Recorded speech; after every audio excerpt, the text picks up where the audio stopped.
আসসালামু আলাইকুম ওয়া রাহমাতুল্লাহি ওয়া বারাকাতুহু। আলহামদুলিল্লাহ ওয়াসসালাতু ওয়াসসালামু আলা রাসূলিল্লাহ। আউযু বিল্লাহি মিনাশ শাইতানির রাজীম। বিসমিল্লাহির রাহমানির রহিম।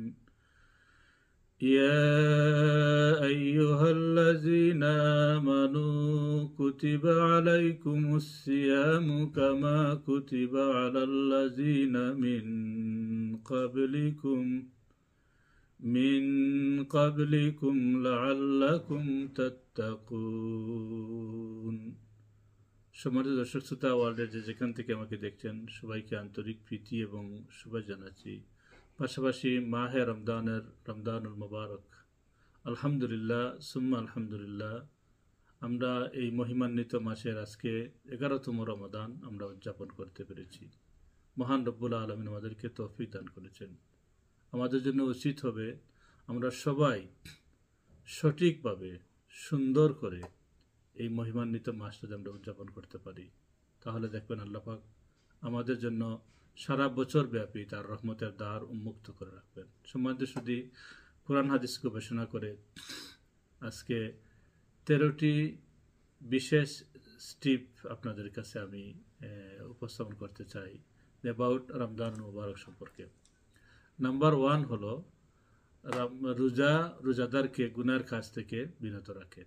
আলহামদুলিল্লাহ, কোরআন হাদিস থেকে আমরা পেয়েছি যে একজন মানুষ যদি সত্যিকার রোজাদার হয়ে থাকে, তাহলে এই রোজা তাকে সব ধরনের বেফায়সামি থেকে, অশ্লীল কথাবার্তা থেকে এবং মানুষের গীবত করা থেকে রোজাদারকে সাহায্য করে এবং তাদেরকে রোজার গুনার কাছ থেকে বাঁচিয়ে রাখে। নাম্বার 2 হলো রোজাদারের দোয়া কবুলের মাধ্যম হয়। রোজাদার ব্যক্তির দোয়ার মাধ্যম হয়। অর্থাৎ রোজাদার ব্যক্তি যখন আল্লাহর কাছে কোনো বিষয়ে দোয়া করে, তার এই দোয়া আল্লাহর কাছে অতি সত্বর কবুল হয়ে যায়।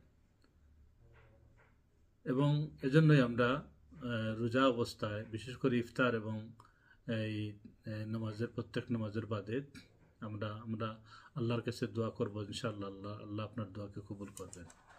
নাম্বার 3 হলো রোজার মাসে অত্যাধিক খানাপিনা হিসাব দিতে হবে না। আলহামদুলিল্লাহ, রোজার মাসে আমরা স্বভাবতই একটু বেশি খানাপিনা তৈরি করা হয়। হাদিস শরীফে আমরা পেয়েছি, নবীজি বলেছেন যে রোজার মাসে একটু অত্যধিক বা বেশি খানাপিনার জন্য কোনো জবাব আল্লাহর কাছে দিতে হবে না।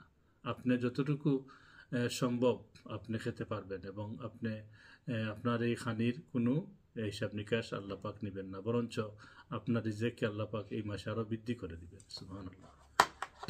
নাম্বার 4 হলো রোজার দ্বারা রোজাদারের রিজিক বৃদ্ধির একটি ওসিলা হয়। সুবহানাল্লাহ, রোজাদারের জন্য এই রোজা তার রিজেক বৃদ্ধির একটি ওসিলা হয়ে যায়। আমরা হাদিস শরীফে পেয়েছি, নবীজি বলেছেন যে রোজাদারের দোয়ার কারণে আল্লাহ পাক সমুদ্রের, পুষ্করণীর, নদীর, খাল বিলের এই রিজেক বৃদ্ধি করে দেন রোজাদারের জন্য, রোজাদার ব্যক্তি আল্লাহর বান্দাবান্দির জন্য। সুতরাং এই রোজাদারের রিজেককে বৃদ্ধি করে দেয়। অর্থাৎ ইনশাআল্লাহ সে যখন দোয়া করবে তার রিজেকের ব্যবস্থা আল্লাহ পাক তার কুদরতির মাধ্যমে করে দিবেন। এবং নাম্বার 5 হলো রোজার দ্বারা আল্লাহর সন্তুষ্টি লাভ হয়। এবং এটা আমরা জানি, হাদিস শরীফে আমরা পেয়েছি, কোরআন শরীফে এবং পেয়েছি যে এই রোজাদার নাম্বার 5 রোজার দ্বারা আল্লাহর সন্তুষ্টি লাভ হয়। যখন আপনি রোজা রাখবেন, এই রোজাটা একমাত্র আল্লাহর জন্য হবে, আল্লাহর সন্তুষ্টির জন্য, আল্লাহর ওয়ার্ডার আদেশ পালন করার জন্য, তখন আল্লাহ পাক এই রোজাদার ব্যক্তির উপরে সন্তুষ্ট হয়ে যান। নাম্বার 6 হলো রোজাদারের যাবতীয় কার্যক্রম ইবাদতে গণ্য করে। রোজাদারের যাবতীয় কার্যক্রম, যদি আপনি ভালো কাজ করেন, এই ভালোভাবে চলাফেরা করেন, সমস্ত কিছু আপনার কার্যবিধি আল্লাহর কাছে একটি ইবাদত হিসাবে গ্রহণযোগ্যতা লাভ করবে। সুবহানাল্লাহ, এটা কত বড় একটি কথা যে আপনি যে রোজা রেখে যে ঘুমিয়ে পড়েন, তাহলে এটা ইবাদতের মাঝে লেখা হবে। এবং রোজা থেকে আপনি যদি ভালো একটি নিয়ত করেন তাহলে এটা আপনার ইবাদতের মধ্যে এটা গণ্য করা হবে। নাম্বার 7 হলো রোজাদারের উপর আল্লাহর রহমত বৃদ্ধি পেতে থাকে। সুবহানাল্লাহ। রোজাদারের উপর আল্লাহর রহমত ক্রমান্বয়ে বৃদ্ধি হতে থাকে। যত বেশি আপনি রোজা রাখবেন আপনি আল্লাহর সন্তুষ্টির মধ্যে আল্লাহর এই রোজাদারের জন্য তার রহমত নিয়ামত আল্লাহ পাক বৃদ্ধি করে দিবেন। সুবহানাল্লাহ বিহামদি। এবং নাম্বার 8 হলো আসমান জমিনের ফেরেশতা মণ্ডলী রোজাদারের জন্য মাগফিরাত কামনা করে থাকে। 8 নম্বর বলা হয়েছে যে রোজাদার ব্যক্তির জন্য আসমান এবং জমিনে যত ফেরেশতা রয়েছেন সবাই রোজাদারের হায়াত বৃদ্ধির জন্য আল্লাহর কাছে দোয়া করতে থাকেন। সুবহানাল্লাহ বিহামদি। এটা কত বড় একটি নিয়ামত যে ফেরেশতারা রোজাদার বান্দাবান্দির জন্য তার হায়াত বৃদ্ধির জন্য তার দীর্ঘ লাইফের জন্য রোজাদার ফেরেশতারা আল্লাহর কাছে দোয়া করতে থাকেন। সুবহানাল্লাহ বিহামদি। এবং নাম্বার 9 হলো রোজার মাসে ঈদ ইবাদত অন্য মাসে ইবাদতের অপেক্ষা 70 গুণ বেশি শব্দ হয়। রোজার মাসে যে আপনি ইবাদতই করবেন অন্য মাসের ইবাদতের চেয়ে 70 গুণ বেশি সওয়াব আল্লাহ পাক আপনাকে দান করবেন। সুবহানাল্লাহ। আপনি যে কোনো একটি ইবাদতই রোজার মাসে করবেন অন্য মাসের চেয়ে এটা 70 গুণ বেশি করে আপনাকে সওয়াব দান করা হবে। সুবহানাল্লাহ।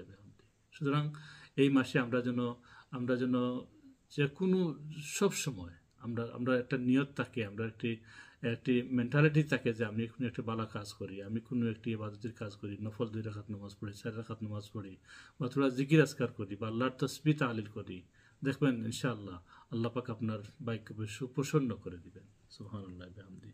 এবং 10 নম্বর বলা হয়েছে রোজাদারের অন্তর নির্মল থাকে এবং আল্লাহর জিকির ও ফিকিরে ব্যস্ত থাকে।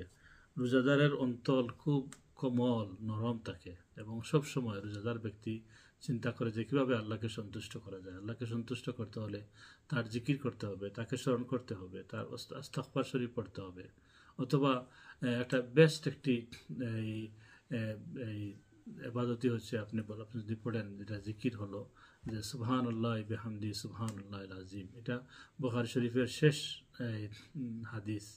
নবীজি বলেছেন যে তোমরা বেশি করে আল্লাহর কাছে আল্লাহর তারিফ প্রশংসা করো, দেখবেন তোমাদের জীবনকে আল্লাহ পাক রোশন করে দিবেন। এবং নাম্বার 11 হলো রোজার মাসে শয়তান বন্দী হয় এবং জান্নাতের দ্বার মুক্ত হয় এবং জাহান্নামের দরজা বন্ধ হয়।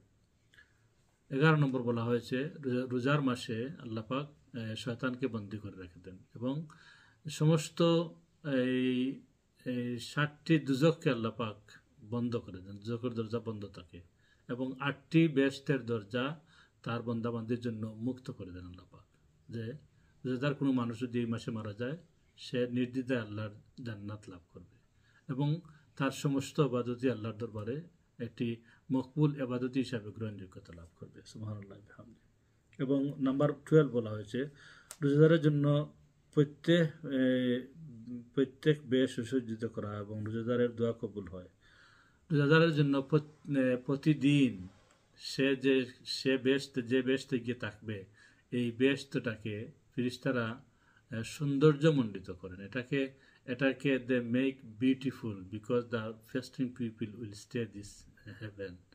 দ্যাটস ওয়াই রোজাদার ফেরেশতারা রোজাদার বান্দাবান্দির জন্য তার বেহেশতকে, তার থাকার জায়গাকে প্রতিদিন একবার ডিজাইন করেন, সুন্দর করে রাখেন যে আল্লাহর এই বান্দা জীবনে এতটা মাস রোজা রেখেছে, আল্লাহকে না দেখে, ফেরেশতাকে না দেখে, নবী রাসূলকে না দেখে, তাদের জন্য এই আয়োজন আজকে বেহেশতে সুসজ্জিত করা। সুবহানাল্লাহ বিহামদি।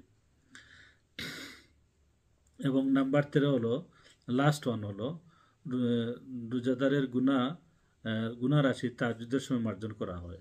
রোজাদারের যেহেতু গুনাহ খাতা আছে, তাহাজ্জুদের নামাজ যখন আপনি পড়বেন এবং পড়ার পরে যখন দোয়া করবেন আল্লাহ পাক আপনার গুনাহ খাতাকে মাফ করে দিবেন। সুবহানাল্লাহ বিহামদি। সুতরাং এই মাসে তাহাজ্জুদের নামাজ পড়া 4 রাকাত, 6 রাকাত, 8 রাকাত যতটুকু আপনার সম্ভব আপনি চেষ্টা করবেন। এটা সহজ একটি উপায় হলো যে সেহরির সময় তো আমরা সবাই উঠতে হবে।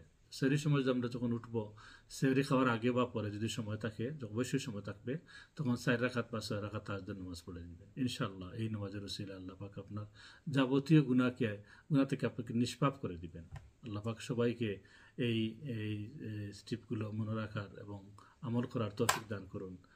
আমি শেষ করছি। আল্লাহ পাক সবাইকে ভালো রাখুন, সুস্থ রাখুন। আমাদের এই রোজাকে আল্লাহ পাককে আমাদের মাঝে ওসিলা নাজাতের ওসিলা বানায় দেন।